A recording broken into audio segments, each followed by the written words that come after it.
کی اصلی محنت سے کوئی تعلق نہیں. جانتے ہو دعوت و تبلیغ کی محنت کیا چیز ہے؟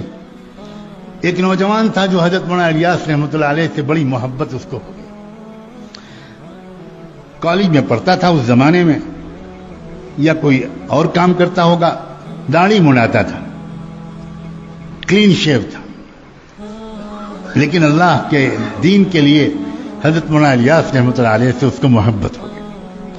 وہ دن بھر اپنا سارا کام سے فارغ ہو کر وہ جب حضرت کے رات میں آرام کرنے کا وقت آ جاتا تھا تو وہ خدمت کے لیے آتا تھا، اور اس نے اجازت لے لی اور بڑی محبت سے وہ حضرت کا بدن دباتا تھا کہ ذرا تھکے ہوئے ہیں دن بھر کے، تھوڑا آرام مل جائے. اندھیرا ہوتا تھا، بجلی تھی نہیں، تو کئی راتیں گزر گئیں، کئی دن گزر گئے، اچھا خاصا وقت گزر گیا، خدمت کرنے کے لیے آتا رہا. ایک دن حضرت مولانا الیاس کی نظر پڑی تو دیکھا کہ اس کے چہرے پر داڑھی نہیں ہے. تو یہ سمجھ کر کہ اب تو یہ ہمارا اپنا ہو گیا، محبت کرنے لگا، کوئی حرج نہیں اس سے یہ بات کہنے میں. تو اس سے کہا حضرت مولانا الیاس نے کہ بیٹا تم داڑھی رکھ لو، اتنے اچھے نوجوان ہو تم داڑھی رکھ لو. کچھ نہیں بولا، وہ بیچارہ چلا گیا. لیکن ابھی اس کو فوراً داڑھی رکھنے کی ہمت نہیں ہوئی، تو اس نے پھر حضرت مولانا الیاس رحمۃ اللہ کے پاس آنا ہی چھوڑ دیا، ڈر کے مارے، شرم کے مارے کہ میں نے ان کی بات نہیں مانی، کیسے جاؤں ان کے پاس. بس اتنا ہوا.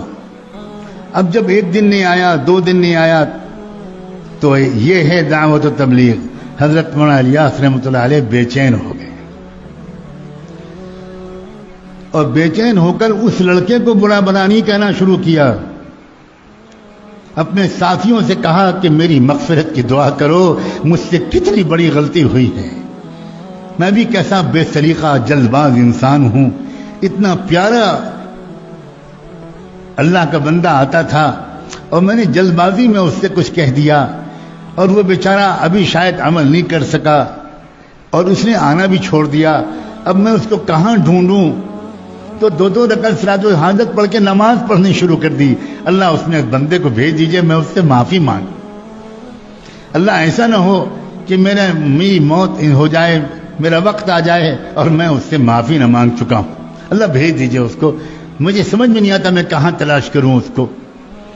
چند دن کے بعد ان کی دعاؤں کی قبولیت کا یہ اثر تھا کہ وہ نوجوان شرمایا ہوا بہرحال آ گیا،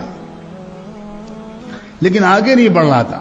اب جب نظر پڑی حضرت مولانا الیاس کی، لپک کے اس کے پاس گئے، سینے سے لپٹا لیا، اس کی پیشانی کو چوما اور کہا بیٹا تم باقی بات بعد میں، میرے پیارے میں نے جلدی کر دی تھی، تمہارا دل دکھ گیا، مجھے معاف کر دو. ایک مومن کا دل دکھانا بہت بڑا گناہ ہوتا ہے، مجھے معاف کر دو. جب تک تم کہو گے نہیں کہ میں نے آپ کو معاف کر دیا، تب تک میں تمہارا ہاتھ دامن نہیں چھوڑوں گا. کہو کہ میں نے معاف کر دیا. وہ قدموں پہ گر گیا.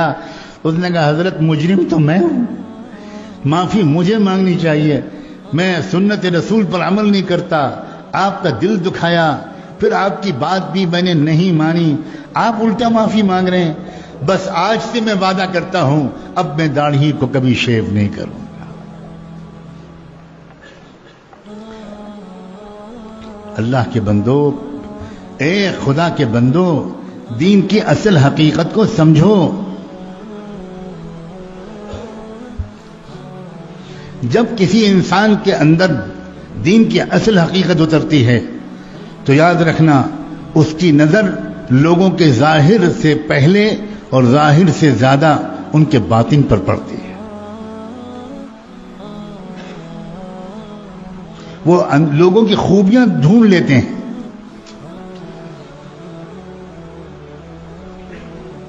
اس لیے ظاہری طور پر کچھ دینی شکل صورت بنا لینے پر مطمئن اور قانع ہو کر نہ رہ جانا